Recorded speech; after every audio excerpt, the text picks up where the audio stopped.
ವಚನ ಸತ್ಯ ವಚನ, ಭೂಮಿಗೆ ಬಂದ ವಚನ. ವಚನ ಸತ್ಯ ವಚನ, ಭೂಮಿಗೆ ಬಂದ ವಚನ. ಆದಿಯಲ್ಲಿ ಇದ್ದ ವಚನ, ನಮ್ಮ ನೋಡ ಬಂದ ವಚನ. ವಚನ ಸತ್ಯ ವಚನ, ಭೂಮಿಗೆ ಬಂದ ವಚನ.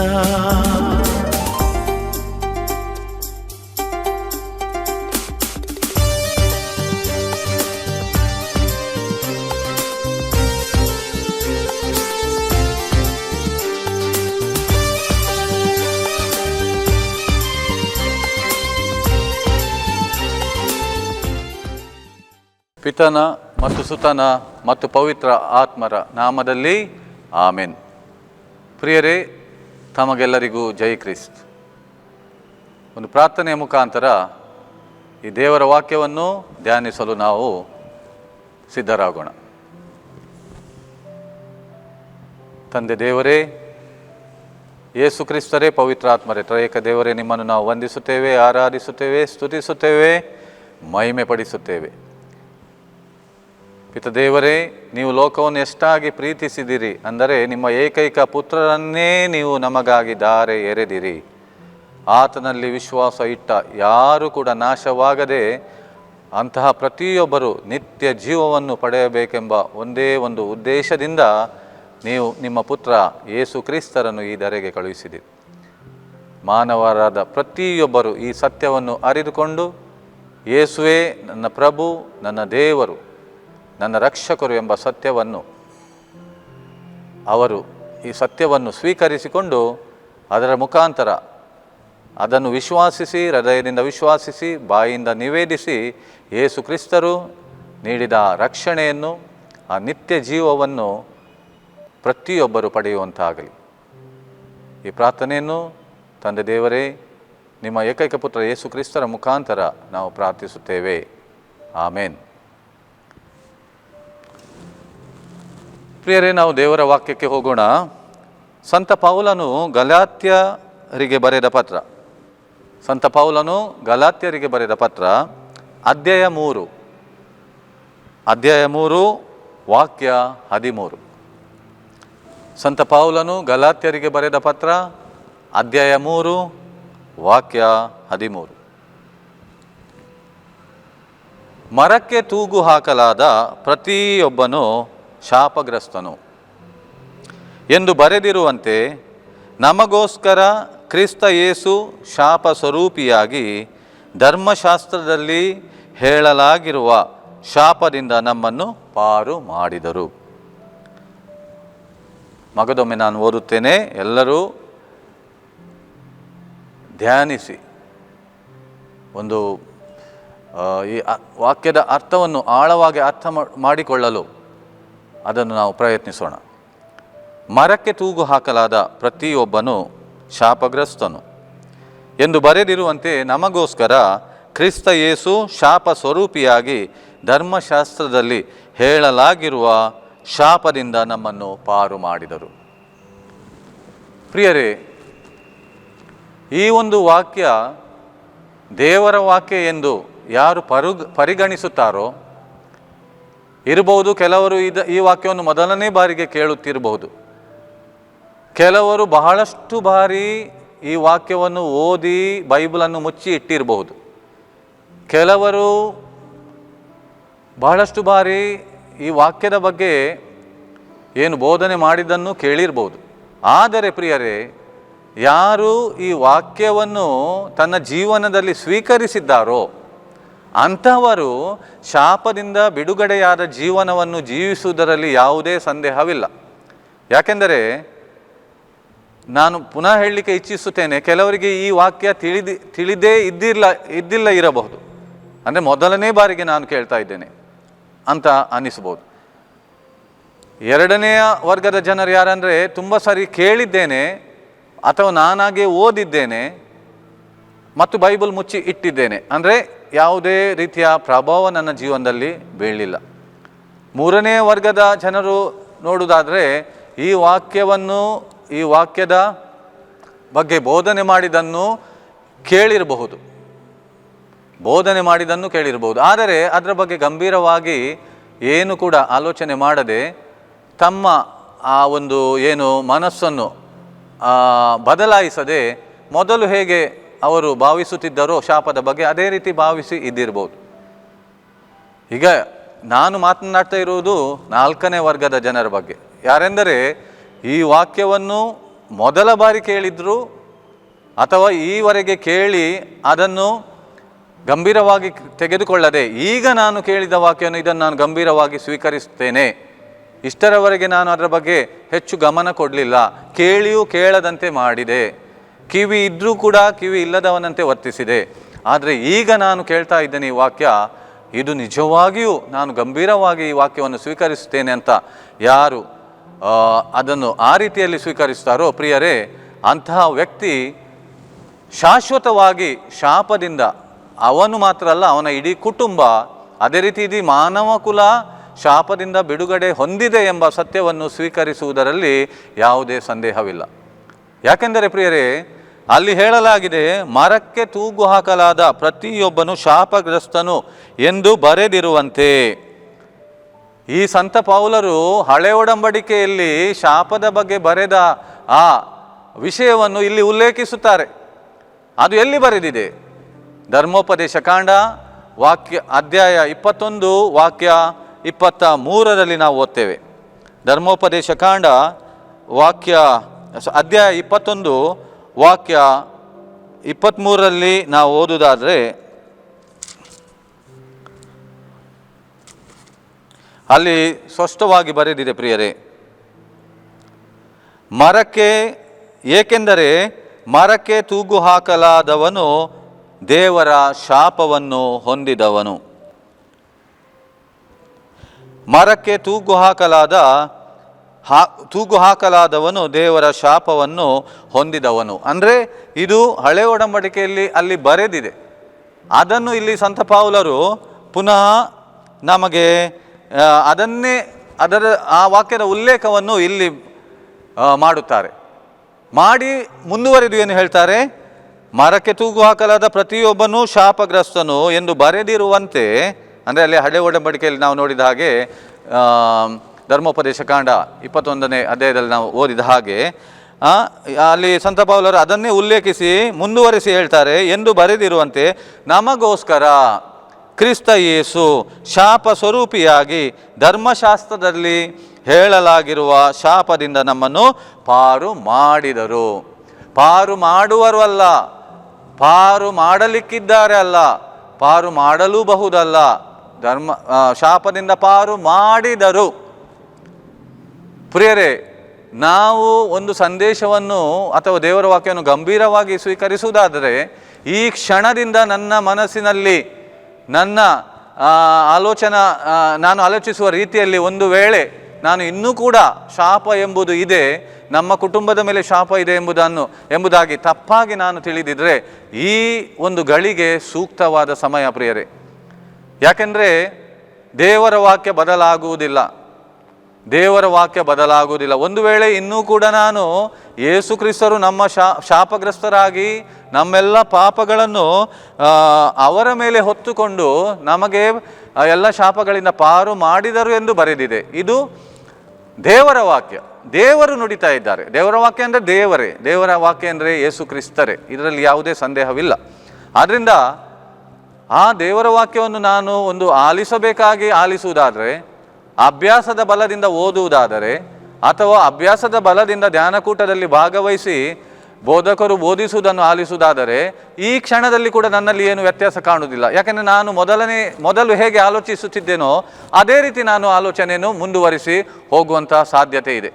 ಆದ್ದರಿಂದ ಪ್ರಿಯರೇ, ನಾನು ಏನು ಹೇಳಲು ಇಚ್ಛಿಸ್ತೇನೆ ಅಂದರೆ, ಇಲ್ಲಿ ಸ್ಪಷ್ಟವಾಗಿ ಬರೆದಿದೆ, ಮರಕ್ಕೆ ತೂಗು ಹಾಕಲಾದ ಪ್ರತಿಯೊಬ್ಬನು ಶಾಪಗ್ರಸ್ತನು ಎಂದು ಧರ್ಮಶಾಸ್ತ್ರದಲ್ಲಿ ಲಿಖಿತವಾದಂತೆ ಯೇಸು ಕ್ರಿಸ್ತರು ನಮಗೋಸ್ಕರ ಶಾಪಗ್ರಸ್ತರಾಗಿ ಎಲ್ಲ ಶಾಪಗಳಿಂದ ನಮ್ಮನ್ನು ಪಾರು ಮಾಡಿದರು.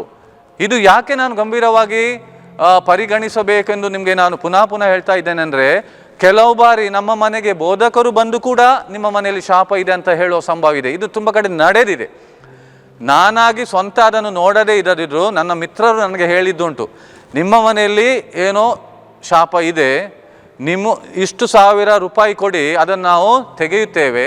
ಅಥವಾ ಅವರಿಗೊಂದು ಭಯ ಹುಟ್ಟಿಸಿ ಅವರ ಮನೆಯಲ್ಲಿ ಆದ ಒಂದು ಘಟನೆಯನ್ನು ನೆನಪಿಗೆ ತಂದು, ನೋಡಿ ನಿಮಗೆ ಯಾಕೆ ಹಾಗೆ ಆಯ್ತಂದರೆ ನಿಮ್ಮ ಮೇಲೆ ಶಾಪ ಇದೆ. ಪ್ರಿಯರೇ, ಖಂಡಿತವಾಗಿಯೂ ಶಾಪ ಎಂಬುದು ಇತ್ತು, ಇದರಲ್ಲಿ ಯಾವುದೇ ಸಂದೇಹ ಇಲ್ಲ.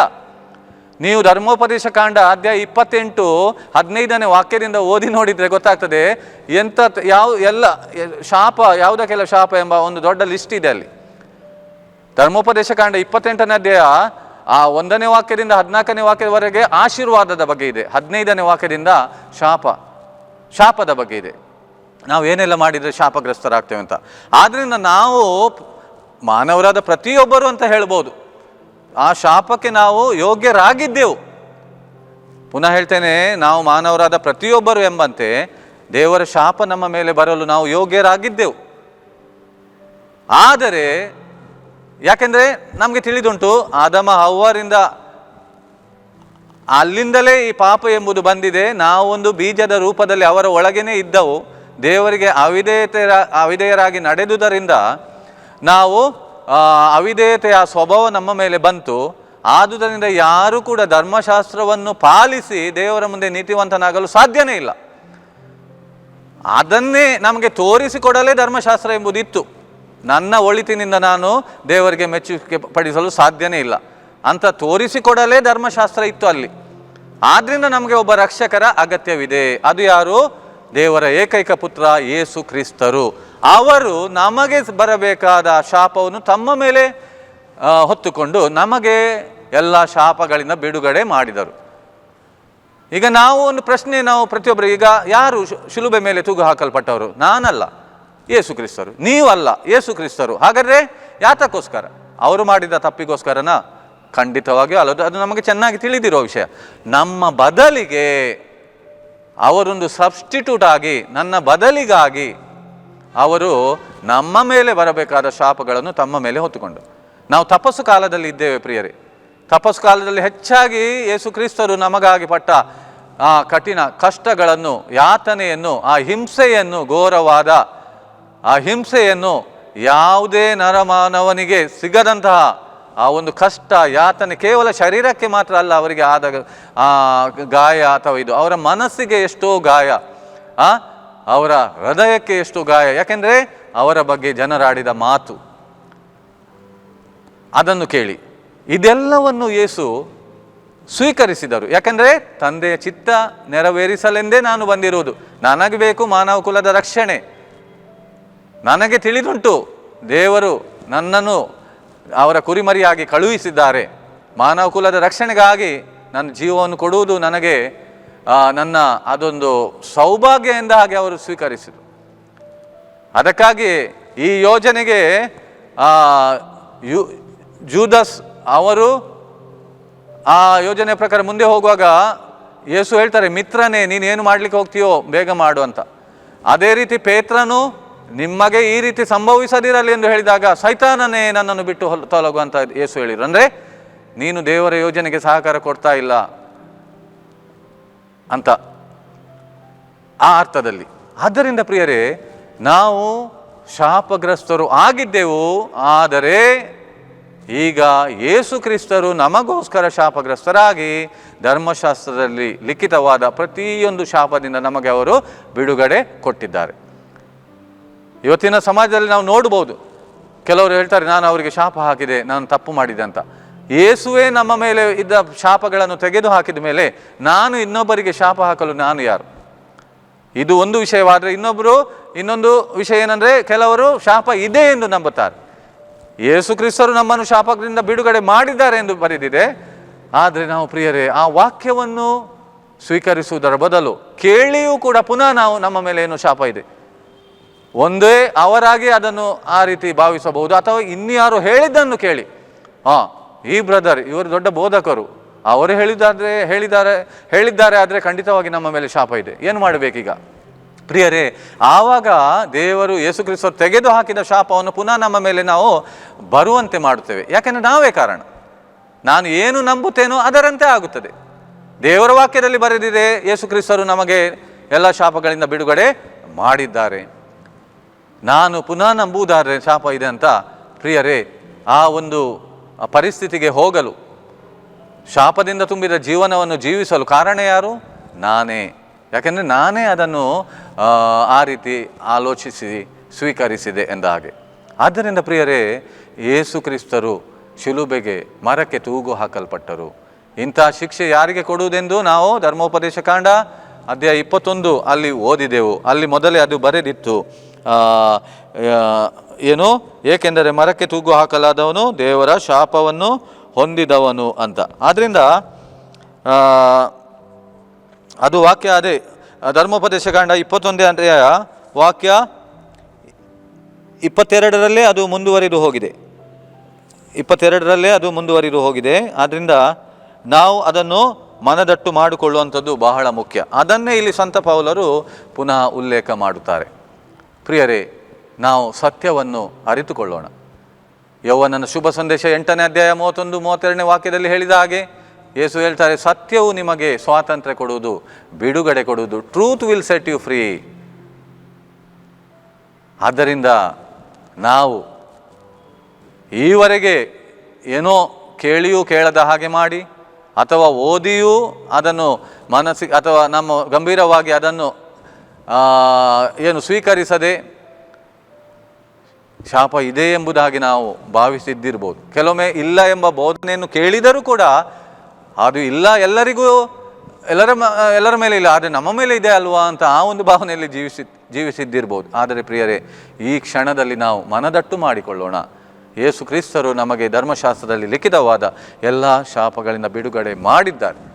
ಸುಳ್ಳು ಬೋಧಕರ ಬೋಧನೆಯನ್ನು ಕೇಳಿ ನಾವು ತಪ್ಪು ಹಾದಿಯನ್ನು ಹಿಡಿಯುವುದು ಬೇಡ.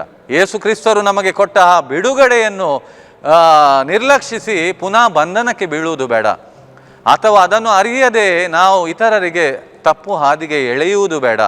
ಶಾಪ ಎಂಬುದು ಇದೆ ಅಲ್ವಾ ಅಂತ ಇತ್ತು ಪ್ರಿಯರೇ, ಪುನಃ ಹೇಳ್ತೇನೆ, ಇತ್ತು. ಆದರೆ ಯೇಸು ಕ್ರಿಸ್ತರು ಅದನ್ನು ನಮಗೆ ಅದರಿಂದ ಪಾರು ಮಾಡಿದ್ದಾರೆ. ಯಾಕೆಂದರೆ ಅವರೇ ಶಾಪಗ್ರಸ್ತರಾಗಿ, ಸುಮ್ಮನೆ ಅವರು ಬಾಯಿ ಮಾತಿಗೆ ಹೇಳಲಿಲ್ಲ. ಶಾಪಗ್ರಸ್ತರಾದವರಿಗೆ ಏನು ಶಿಕ್ಷೆ ಇದೆಯೋ ಅದನ್ನು ಅವರು ಸ್ವೀಕರಿಸಿದ್ದಾರೆ. ಸುಮ್ಮನೆ ಅವರು ಬಾಯಿ ಮಾತಿಗೆ ಹೇಳಲಿಲ್ಲ. ಅದನ್ನು ನಾವು ನೋಡಬೇಕು. ಅದಕ್ಕಾಗಿ ಅವರು ಶಿಲುಬೆಗೆ ಜಡಿಯಲ್ಪಟ್ಟರು. ಆದ್ದರಿಂದ ಪ್ರಿಯರೇ, ನಮ್ಮ ದಿನನಿತ್ಯದ ಜೀವನದಲ್ಲಿ ನಾವು ದೇವರ ವಾಕ್ಯವನ್ನು ಕೇಳಿಯೂ ನಮ್ಮ ಹೃದಯವನ್ನು ಕಲ್ಲಾಗಿಸದೆ ಅದನ್ನು ನಾವು ಸ್ವೀಕರಿಸೋಣ.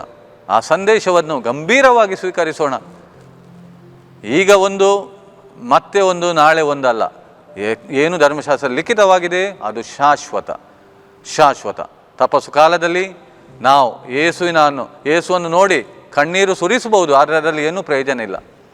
ಯೇಸು ಏನು ನಮಗಾಗಿ ಮಾಡಿದ್ದಾರೆ ಎಂಬುದನ್ನು ನಾವು ಅರಿಯದೇ ಇದ್ದರೆ, ಯೇಸು ಹೇಳ್ತಾರೆ, ನಾನು ನಿಮಗೋಸ್ಕರ, ನಿಮ್ಮ ರಕ್ಷಣೆಗೋಸ್ಕರ ಇಂಥ ಕಷ್ಟವನ್ನು ನಾನು ಅನುಭವಿಸಿದೆ, ಆದರೆ ಅದರ ಫಲವನ್ನು ಸ್ವೀಕರಿಸಲು ನೀನು ಸಿದ್ಧನಿಲ್ಲದಿದ್ದರೆ ಯಾತಕ್ಕಾಗಿ ನೀನು ಕಣ್ಣೀರಿಟ್ಟು ಏನು ಪ್ರಯೋಜನ? ಅದರಿಂದ ಏನೂ ಪ್ರಯೋಜನ ಇಲ್ಲ. ಯಾಕೆಂದರೆ ಇದು ಘಟನೆ ನಡೆದಾಗಿದೆ. ಒಮ್ಮೆಲೆ ನಾನು ನನ್ನನ್ನು ಪಾಪಕ್ಕೋಸ್ಕರ ಬಲಿಯನ್ನಾಗಿ ನಾನು ನನ್ನನ್ನೇ ಅರ್ಪಿಸಿದ್ದೇನೆ ಶಾಶ್ವತವಾಗಿ. ಆದ್ದರಿಂದ ನಾನು ಏನು ಶಿಲುಬೆಯ ಮುಖಾಂತರ, ಅದು ಯಾಕೆ ನಾನು ಶಿಲುಬೆಗೆ ಜಡಿಯಲ್ಪಟ್ಟವನು, ಅದರಿಂದ ನಿಮಗೆ ಏನು ನಾನು ಕೊಟ್ಟಿದ್ದೇನೆ, ಈ ವಿಷಯವನ್ನು ನೀವು ಮನದಟ್ಟು ಮಾಡಿಕೊಂಡು ಸ್ವೀಕರಿಸಿ, ಅದರಿಂದ ನಿಮಗೆ ನಾನು ಕೊಟ್ಟ ರಕ್ಷಣೆಯನ್ನು, ಬಿಡುಗಡೆಯನ್ನು, ಸ್ವಾತಂತ್ರ್ಯವನ್ನು ಅನುಭವಿಸಿ ಎಂದು ಯೇಸು ಹೇಳ್ತಾ ಇದ್ದಾರೆ. ಅದರಂತೆ ನಮ್ಮ ಮನಸ್ಸನ್ನು ನಾವು ಬದಲಾಯಿಸೋಣ. ಲೋಕದ ಜನರು ಅಥವಾ ಸುಳ್ಳು ಬೋಧಕರು ಹೇಳಿದ್ದನ್ನು ನಂಬಿ ದಾರಿ ತಪ್ಪದಿರೋಣ. ಅದೇ ರೀತಿ ಯೇಸು ಕ್ರಿಸ್ತರು ನಮಗೆ ಕೊಟ್ಟ ಸ್ವಾತಂತ್ರ್ಯವನ್ನು ಅನುಭವಿಸಿ ಪರರಿಗೂ ಅದನ್ನು ಹಂಚೋಣ. ಆಮೇನ್.